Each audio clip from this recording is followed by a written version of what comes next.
Welcome to రాజనీతి. Liquor కేసులో Dhanunjaya Reddy, Krishnamohan రెడ్డిలను arrest చేసిన తర్వాత రెడ్డి సంఘం పేరుతో కూటమి ప్రభుత్వం రెడ్ల మీద కుట్ర చేస్తుంది, ప్రతీకార రాజకీయాలకు పాల్పడుతూ ఉంది, ఇది ప్రజాస్వామ్యానికే ప్రమాదం అని ఒక పోస్ట్ ఫేస్బుక్లో ఒక పోస్ట్ వచ్చింది. గత 4-5 రోజులుగా ఏదో రెడ్లని అరెస్ట్ చేస్తున్నారు అన్నట్టుగా ప్రచారం మొదలుపెట్టారు. వాస్తవానికి కూటమి ప్రభుత్వం అధికారంలోకి వచ్చిన తర్వాత అరాచకానికి పాల్పడిన రెడ్ల కంటే కూడా ఇతర కులస్తుల అరెస్టులు ఎక్కువ జరిగినాయి. మీరు కనుక చూస్తే సోషల్ మీడియాలో డెరగేటరీ కామెంట్స్ పెట్టిన కేసుల్లో కానీ, లేదంటే అడ్డగోలుగా అవినీతికి పాల్పడిన వాళ్ళు, లేదంటే చంద్రబాబు నాయుడు గారిని తిట్టిన వాళ్ళు, వీళ్ళందరి అరెస్టులు పరిశీలిస్తే రెడ్లు లేరు. ద్వారంపూడి చంద్రశేఖర్ రెడ్డిని వదిలేశారు, వల్లభనేని వంశీని వేసేశారు. అట్లాగే పేరు నాని మీద రేషన్ బియ్యం కేసు పెట్టారు, అయితే ఆయన బెయిల్ తెచ్చుకున్నాడు అనుకోండి. ఇట్లా అంటే అదర్ కమ్యూనిటీస్ సంబంధించిన లీడర్సే ఎక్కువ మంది జైలు పాలయ్యారు. కానీ వీళ్ళేంటంటే రెడ్ల మీద ఏదో చంద్రబాబు నాయుడు గారు ప్రతీకారం చేస్తున్నారన్న ప్రచారం ఒకటి మొదలుపెట్టారు. ఇక్కడ ధనుంజయ రెడ్డిని, కృష్ణమోహన్ రెడ్డిని సరదాగా ఏం అరెస్ట్ చేయాల. వీళ్ళిద్దరూ లిక్కర్ కుంభకోణంలో భాగస్వాములుగా ఉన్నారు, కీలకంగా ఉన్నారు. ధనుంజయ రెడ్డి బయట నుంచి వాసుదేవరెడ్డిని తీసుకొచ్చినా, లేకపోతే ఇంకేదన్నా చేసినా అధికారులను తెచ్చి, తొత్తులైన అధికారులను తెచ్చి పెట్టుకొని దీనికి అందరికి కూడా మూలకారకుడుగా ఉన్నాడు కాబట్టి అరెస్ట్ చేశారు. వీళ్ళు ఏదో నిరపరాధులైనట్టు, నిరపరాధుల్ని కేసులు పెట్టి లోపల పెడుతున్నట్టు ఫీల్ అవుతున్నారు. వీళ్ళిద్దరే కాదు, మిథున్ రెడ్డి, రెడ్డి ప్రముఖులు మిథున్ రెడ్డి ఉన్నారు, విజయసాయి రెడ్డి ఉన్నారు ఈ కేసులో, అలాగే కసిరెడ్డి రాజశేఖర రెడ్డి ఉన్నాడు, వాసుదేవరెడ్డి ఉన్నాడు, అంతిమ లబ్ధిదారు జగన్మోహన్ రెడ్డి అని నిరూపణ అయితే జగన్మోహన్ రెడ్డి కూడా ఉంటాడు ఈ కేసులో. చేసే తప్పుడు పనులన్నీ చేసి ఇప్పుడు అరెస్టులు చేస్తూ ఉంటే రెడ్డి కులం మీద దాడులు చేస్తున్నారని ఆడవటం చూస్తే నవ్వు వస్తుంది. వైసీపీ హయాంలో పెద్దిరెడ్డి రామచంద్రారెడ్డి, చెవిరెడ్డి భాస్కర్ రెడ్డి, భూమన కరుణాకర్ రెడ్డి, కాకాని గోవర్ధన్ రెడ్డి, వైవి సుబ్బారెడ్డి, వేణుంబాకం విజయసాయి రెడ్డి, వైఎస్ అవినాష్ రెడ్డి, వీళ్ళంతా బరితెగించిపోయారు. వీళ్ళందరి మీద కేసులు నమోదవుతున్నాయి. భూదందాల దగ్గర నుంచి లిక్కర్ దందాల దాకా వీళ్ళు చేయని పాడు పని లేదు. వీళ్ళందరికీ నాయకుడు జగన్మోహన్ రెడ్డి. ఇప్పుడు వరుసగా అరెస్టులు అవుతూ ఉంటే విక్టిమ్ కార్డు ప్లే చేసి సింపతి కొట్టేయాలని చూస్తున్నారు. అసలు జగన్మోహన్ రెడ్డి సీఎంగా ఉన్న 5 ఏళ్లలో ఇదే రెడ్డి కులానికి చెందిన జేసీ కుటుంబాన్ని ఎంతగా వేధించారో అందరికీ తెలుసు. వాళ్ళ బస్సుల వ్యాపారాన్ని దెబ్బకొట్టారు. జేసీ ప్రభాకర్ రెడ్డి మీదే కాదు, ఆయన భార్య మీద, ఆయన కొడుకు మీద కేసులు పెట్టారు. కరోనా టైంలో వయోవృద్ధుడు, ఆయనకు 70 ఏళ్ళు ఉంటాయి జేసీ ప్రభాకర్ రెడ్డికి, ఆయన తీసుకెళ్ళి కడప జైల్లో పెట్టారు. మరి ఈ వేధింపులను ఆనాడు ఏ రెడ్డి సంఘం కూడా ఖండించలేదు. ఏంటి మా రెడ్డి ప్రభాకర్ రెడ్డి మీద ఇంత అరాచకం చేస్తారా మీరని ఎవరు మాట్లాడాలి ఆ రోజున. నెల్లూరులో సోమిరెడ్డి చంద్రమోహన్ రెడ్డి గారి మీద కేసులు పెట్టారు. సొంత పార్టీ ఎంపీగా ఉన్న మాగుంట శ్రీనివాసులు రెడ్డిని వేధించాడు జగన్మోహన్ రెడ్డి. వ్యాపార పరంగా ఇబ్బంది పెట్టాడు. వాళ్ళ కంపెనీకి ప్రభుత్వం నుంచి చెల్లించాల్సిన 100 కోట్ల రూపాయలు జాప్యం చేశాడు, బాగా ఇబ్బంది పెట్టాడు. చంద్రబాబు నాయుడిని తిట్టలేదని వ్యక్తిగతంగా ఈయనకు అపాయింట్మెంట్ కూడా ఇవ్వాల, కలవటానికి కూడా ఇష్టపడాల, నాకు మొహం చూపించొద్దని చెప్పేశాడు. అలాగే కోటమిరెడ్డి శ్రీధర్ రెడ్డి నెల్లూరు రూరల్ ఎమ్మెల్యేగా వైసీపీలో ఉండేవాడు. ఆయన నియోజకవర్గానికి అభివృద్ధి కోసం నిధులు అడిగితే నిధులు ఇవ్వలేదు, ఆయనకు అపాయింట్మెంట్ కూడా ఇవ్వలేదు చివరి రోజుల్లో. తూర్పుగోదావరి జిల్లాలో తెలుగుదేశం పార్టీ నాయకుడు, అప్పుడు తెలుగుదేశం ఇప్పుడు బీజేపీలో ఎమ్మెల్యేగా ఉన్నారు, నల్లమల్లి రామకృష్ణారెడ్డి మీద కేసులు పెట్టి వేధించారు. కర్నూలు జిల్లాలో బీసీ జనార్దన్ రెడ్డిని జైలుకు పంపారు. చిత్తూరు జిల్లాలో నల్లారి కిషోర్ కుమార్ రెడ్డి మీద కేసులు పెట్టారు. బీటెక్ రవిని వేధించి వెంటాడారు. జమ్మలమడుగు ఆదినారాయణ రెడ్డిని, ఇప్పుడు బీజేపీలో ఉన్న ఆదినారాయణ రెడ్డి గారిని కూడా వేధింపులకు గురి చేశారు. చిత్తూరు జిల్లాలో స్థానిక సంస్థల ఎన్నికల్లో నామినేషన్ వేస్తున్నాడని అంజిరెడ్డి అనే ఒక పెద్ద ఆయన్ని, ముసలాయన్ని దాడి చేశారు. ఆయన మీద దాడి చేసి ఆయన కుట్టారు. అయినా కూడా ఆయన ధైర్యంగా నిలబడ్డాడు. ఆ రోజున వార్తల్లోకి ఎక్కాడు రాష్ట్ర వ్యాప్తంగా. మాచర్ల నియోజకవర్గంలో జోలకంటి బ్రహ్మారెడ్డిని వేధించారు, కేసులు పెట్టారు, ఆయన మీద హత్యాయత్నం చేశారు. పోలింగ్ రోజు మంజులా రెడ్డి, ఆవిడ కూడా రెడ్డే, ఆవిడ నుదురు పగలగొట్టారు గొడ్డలతోటి.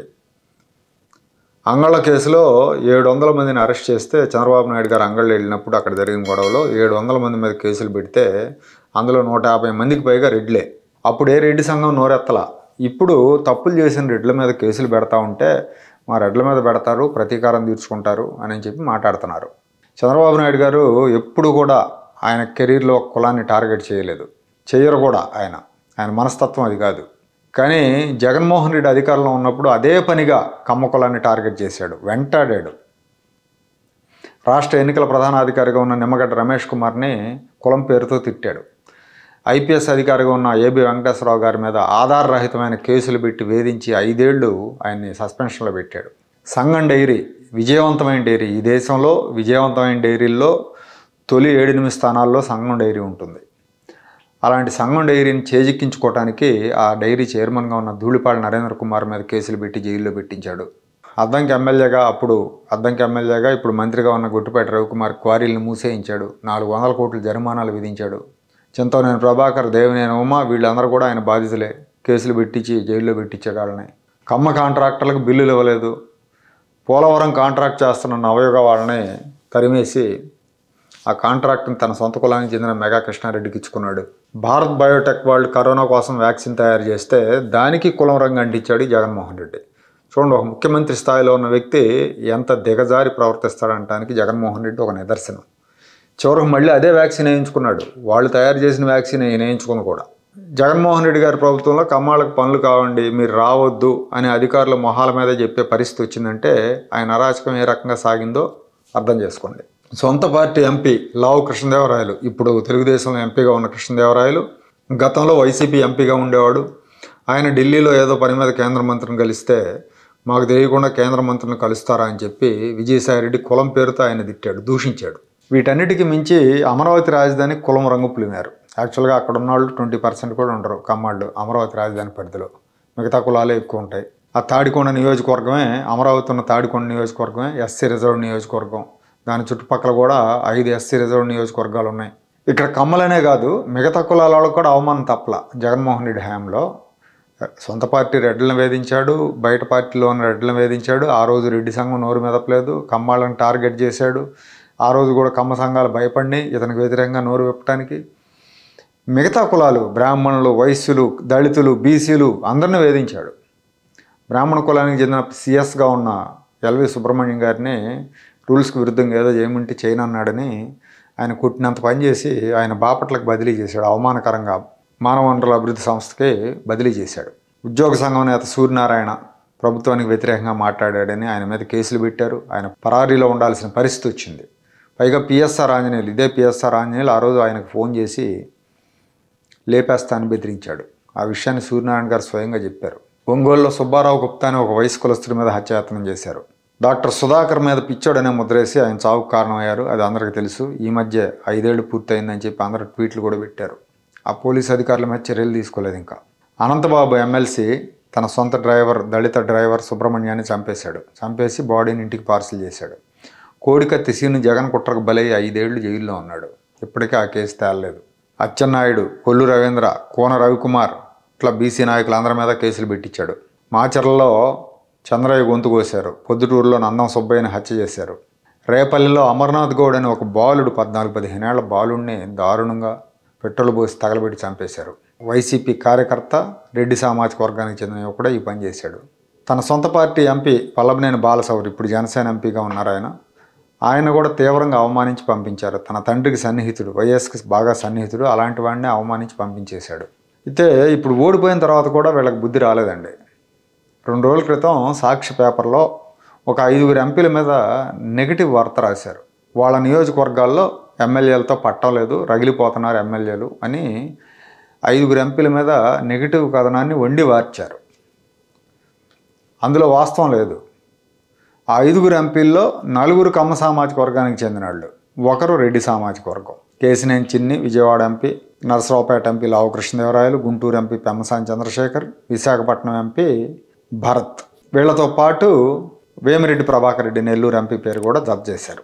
వాస్తవానికి లావు కృష్ణదేవరాయలు, భరత్ ఇద్దరు కూడా ఎంపీలుగా మంచి పనితీరు కనపరుస్తున్నారు. రాష్ట్రానికి సంబంధించిన సమస్యల మీద లోక్సభలో ప్రస్తావిస్తున్నారు, ప్రశ్నిస్తున్నారు. అలాగే కేంద్ర మంత్రిగా పెమ్మసాని పనితీరు బాగుంది. నియోజకవర్గానికి, రాష్ట్రానికి నిధులు తీసుకొచ్చే విషయంలో ఆయన యాక్టివ్గా పనిచేస్తున్నారు. కేవలం కులం ఆధారంగా వీళ్ళ మీద ఈ కథనం రాశారు. ఇక వేమిరెడ్డి ప్రభాకర్ రెడ్డి మీద ఎందుకు రాశారంటే ఆయన జగన్ని ధిక్కరించి వైసీపీ నుంచి బయటకు వచ్చి తెలుగుదేశం పార్టీలో చేరాడు కాబట్టి ఆయన కూడా టార్గెట్ చేశారు. కులాలను టార్గెట్ చేయటం, కుల విద్వేషాలు రెచ్చగొట్టడంలో వైఎస్ కుటుంబానికి సాటి వచ్చే నాయకులు ఎవరు కూడా ఆంధ్ర రాష్ట్రంలో లేరు, ఉమ్మడి ఆంధ్ర రాష్ట్రంలో. వీళ్ళు అధికారంలో లేకపోతే మత కలహాలు జరుగుతాయి, ప్రాంతీయ ఉద్యమాలు వస్తాయి, కుల కలహాలు జరుగుతాయి, కుల దాడులు జరుగుతాయి, రైళ్లు తగలబడతాయి. రాష్ట్రంలో కులాల కుంపట్లు రగిలించి కుల విద్వేషాలు రెచ్చగొడతారు వీళ్ళు. ఆ విద్వేషాలు రెచ్చగొట్టే పనిలో భాగంగానే ఇప్పుడు ఈ రెడ్డి సంఘం పేరుతో వస్తున్నారు. ప్రజలందరూ జాగ్రత్తగా గమనించాలి ఈ కుట్రలని.